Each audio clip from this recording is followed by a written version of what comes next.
Bom dia, senhoras e senhores. Hoje é segunda-feira, dia 10/10.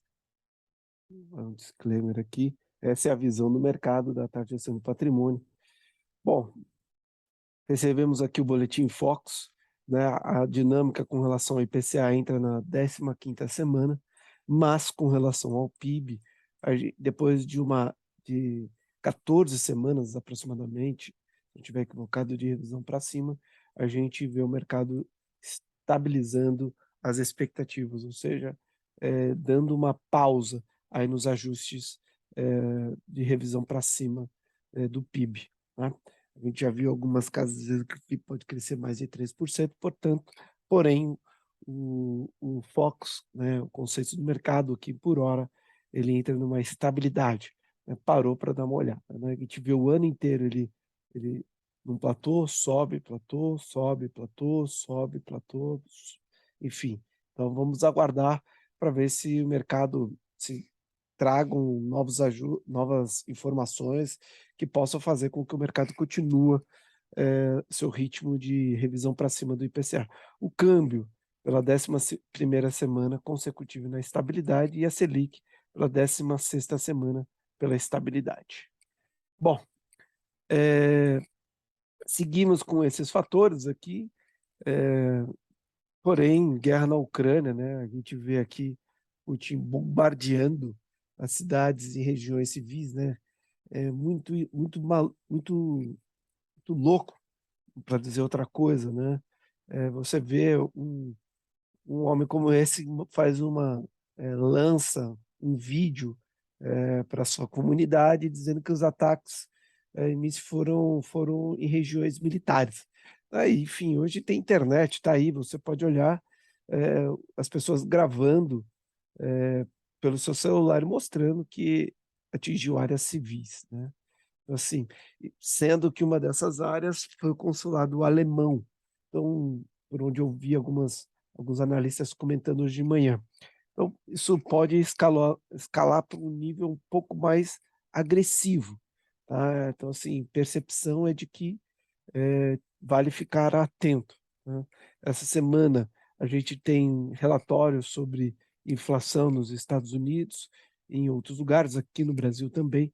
Vamos ficar atento, porque embora seja feriado hoje nos Estados Unidos, para a parte de renda fixa, a gente tem feriado na quarta-feira no Brasil, portanto, a gente tem uma semana um pouco mais curta, mas com dados muito importantes, tá? Então aqui a gente comentou aqui, enfim, vamos dar uma olhada aqui comentou até às 9 horas na semana passada. Eu venho aqui vendas no varejo, veio melhores do que o esperado, né? Começando a reduzir um pouco aqui os dados ruins, veio melhor do que o esperado. A gente olha aqui relatório de emprego, pessoal. Esperava um relatório de 250, veio 263, mais forte do que esperado no relatório. Aqui também, né, aqui não agrícolas, aqui no privado, veio mais forte que o esperado. Taxa de desemprego, esperava 3,7, veio uma taxa menor ainda, né? Então, realmente, a economia continua forte, o que preocupa, de uma certa maneira, a parte de inflação por lá, e a gente vai ver isso ao longo dessa semana com dados de desemprego sendo divulgados. Aqui a gente vê no Canadá feriado, na Coreia feriado, saiu o boletim Focus, a gente já comentou, né, sem muita informação relevante para hoje. Bom, falando sobre os dados, né, renda variável entrando aqui, a gente comentou bastante disso aqui, né, na semana passada, né. Assim, então, assim, nada sobe em linha reta, assim como nada cai em linha reta. Mostrou uma força muito forte no início da semana e posteriormente depois devolveu tudo, né, caindo bem. E hoje o futuro americano ainda segue no campo negativo, né? Então olha como os outros índices dançaram conforme a música do mercado americano, né? O VIX voltando fortemente aqui para cima dos 30. Então eu entendo que o nível de volatilidade deve continuar aumentando e a gente vai ver talvez o mercado americano reagindo um pouco pior, tá, do que com mais quedas, tá? Minha expectativa por hora. Aqui a gente vê o WTI e o Brent, né, com uma semana muito forte, olha como subiu forte, né, o que é pior ainda para as economias que estão atrasadas no ajuste de taxa de juros. De uma maneira geral, é ruim para todo mundo, mas principalmente para essas economias que estão atrasadas com o nível de taxa de juros em relação ao nível de inflação que elas contêm. A gente vê o petróleo puxando forte, né? Os bonds fecharam de novo, né, e continuam fechando, ou seja, devolveram, abriram taxa, a gente vai ver aqui, né, olha só, taxa voltando aqui, mais uma alta, né, então não é muito bom, né, a gente olha aqui, não é muito bom para o mercado. O ouro também voltou, enfim, mercado tentando engatar um sentimento de melhora, mas semana passada ficou ruim. China voltou das férias já com o mercado de minério de ferro subindo aí na 2,2. Lembrando aqui que a gente sobe, aí faz um fundinho aqui e parece que está querendo engatar uma altinha, tá? O minério de ferro, mas ainda tem muito obstáculo nessa região aqui. Então, mercados lá fora, asiático, tirando Coreia, como a gente viu, já está feriado, tudo no campo negativo. O mercado europeu, de uma maneira geral, também no campo negativo, né? Só a Alemanha aqui com uma 0,54 positivo. Os futuros americanos também no campo negativo. CDS brasileiro voltou a subir, depois 277 para 285, né? Uma piora aí na percepção do nível de risco do mercado brasileiro. Bitcoin, a gente vê abaixo de $20 mil e Ethereum próximo dos $1.300. Bom, outubro, né? 5,8 no mês de outubro, né? 5,8 aqui, praticamente. A gente teve uma queda do índice Bovespa na sexta-feira de em torno de 1%, mas ainda respiramos 11% no ano de valorização. Tá? Com relação ao posicionamento dos estrangeiros no índice futuro, né? Tem um contrato, estão tomados no índice futuro, porém na sexta-feira fizeram uma venda, os nacionais estão vendidos no índice futuro, porém na sexta-feira fizeram uma manutenção, diminuindo bem a posição vendida. No câmbio, os estrangeiros têm uma posição vendida no câmbio e na sexta-feira fortaleceram essa posição. E os nacionais têm uma posição vendida no câmbio e também fizeram uma manutenção. Mas olha só como eles mudaram, estão mudando aqui o fluxo dos nacionais forte, né? Zerou muito forte o mercado de câmbio aí. E aí a gente vê o índice assim, né? Brigando nesse canal, fechou dentro do canal, é importante ver essa semana essa movimentação, né? Fechou dentro do canal.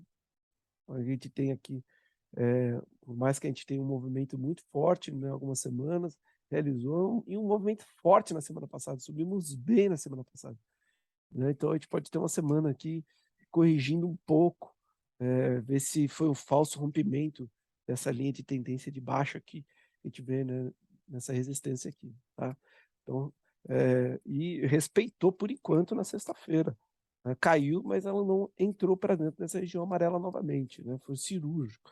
Vamos ver se a gente tem fôlego para subir ou para sustentar essa alta, né, no nosso mercado. Mas o contexto global me deixa com uma certa desconfiança. Tá? O dólar, na semana passada, na sexta-feira, também realizou, né? Olha só, caiu, chegou a cair muito na semana passada, mas recuperou um pouco, né? Mas é fato, assim, houve um falta de rompimento e ainda continua nessa região aqui, né, nos 5.300, né? Tem sido um divisor de água para o dólar nesse momento. Na sexta-feira, Petro Vale 0,04 negativos, demais ativos caindo 0,99 e no agregado aí 1% de queda no IBX 100, né? Variação na normalidade, né? A volatilidade reduziu um pouco. A gente vê os contratos futuros no curto prazo aqui até 25 abrindo e uns pouco mais longos fechados, mas de uma maneira meio indeciso, né? Sem uma decisão única. As maiores altas do IBX, as maiores quedas, tanto na semana, no mês e no ano, em seus respectivos espelhos. E aí a gente vê aqui, na semana passada, dos ETFs, destaque positivo, fechou forte a semana toda, mas destaque positivo para o índice financeiro, com uma alta de 6,07. Tá? Volatilidade do índice Bovespa subindo um pouco, né? ó, até que estável, nos mais ativos segue. E aqui que me chama, né? Mais um dia, mais uma sexta-feira, né? Um volume forte aqui de queda, de alta, perdão, do mercado tomando BTC. Tá? O mercado acreditando aí que pode ter uma queda à vista, tem sido um indicador antecedente, né? A gente vê que o mercado tem puxado, tomado contratos de aluguel de ações para vender. Então a gente vê que o mercado ainda acredita numa possível realização no curto prazo.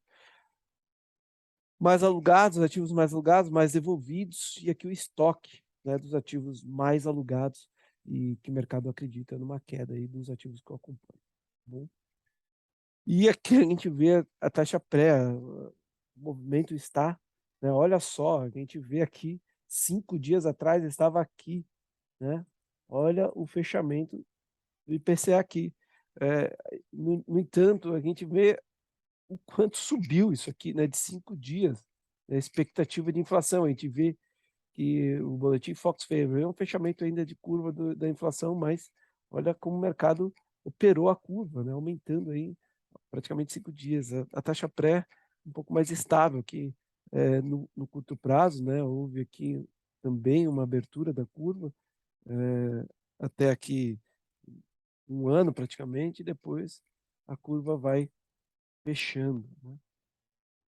Mas é muito interessante ver esse movimento, né? O mercado operou uma abertura de inflação muito forte aí na quinta e sexta-feira em relação ao resto da semana. Olha só como mudou a curva aqui, tanto do IPCA. Então, ficar atento a isso, o mercado operando isso daqui, o fechamento da curva aqui no curto prazo, mas ao mesmo tempo a inflação aberta, né? Então, é uma informação bem